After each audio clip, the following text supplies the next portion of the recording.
Netflix released a huge amount of streaming data Tuesday, viewing totals for more than 18,000 movies and seasons of TV for the first half of 2023. Taken as a whole, it's almost an overwhelming amount of information that speaks to Netflix's ability to engage its huge subscriber base, just under 239 million for the end of the period covered in the data dump. And maybe not a ton more?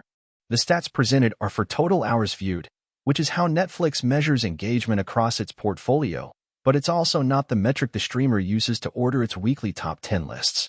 For those, it uses the view formula of total watch time divided by running time, which somewhat levels the playing field for films and series with shorter run times.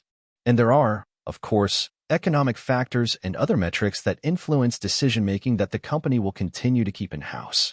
That explains why Wednesday is fourth on the 18,000 title list released Tuesday, but first in Netflix's all-time English-language series rankings, which only cover the first 13 weeks of release.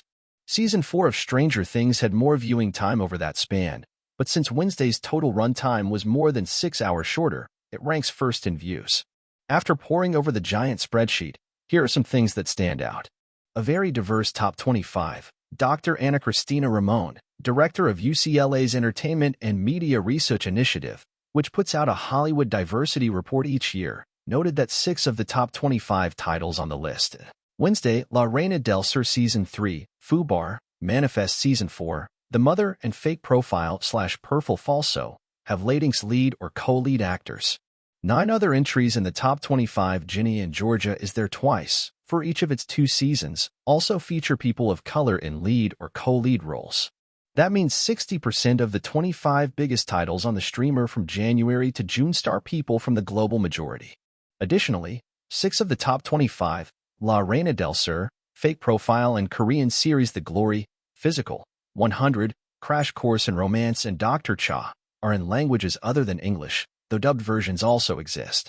Tough break. The most watched show that ended up being canceled is Sex/Life, which had 175.5 million hours of viewing for Season 2, which premiered in early March, and 126.4 million for Season 1. Available for all 6 months. Season 2 drew 45% less viewing time over its first 4 weeks than did Season 1, albeit with 2 fewer episodes, but both seasons ranked in the top 70 titles from January to June. Just behind Sex/Life is the fantasy drama Shadow and Bone, which Netflix cut in November. It had 292.4 million hours of viewing across its 2 seasons, including 192.9 million hours for Season 2. Netflix cut several other shows along with Shadow and Bone as it assessed its priorities following the end of the SAG-AFTRA strike in November. No, thanks. About 21% of the 18,214 entries on Netflix's spreadsheet, 3,813 in all, had between 50,000 and 149,999 hours of viewing, rounded to 100,000. A barely noticeable amount of time when the entire list totals to more than 93 billion hours. As best we can tell, the least watched of those that was A Netflix original, B, released worldwide, and C, was available for all 6 months is Making The Witcher, Blood Origin. It's a 14-minute behind-the-scenes doc released the same day, December 25, 2022, as the limited series spin-off of The Witcher starring Michelle Yeoh.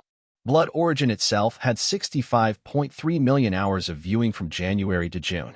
The Office is still a thing, at least in other parts of the world. The long-running NBC sitcom hasn't been on Netflix in the United States since 2020, but its 9 seasons amassed a combined 341.1 million hours of viewing worldwide between January and June. Here are the top 20 titles from the list, followed by some selected shows further down in the rankings. At number 50 is The Recruit, 146.9 million hours of viewing. The spy drama starring Noah Centineo as a young CIA officer. It premiered December 16, 2022. While almost 147 million hours of viewing is a big number, The Recruit comes in 30% below the 20th ranked title, Luther, The Fallen Son, and a whopping 82% less than The Night Agent, which sits at a clear number 1 with 812.1 million hours of viewing.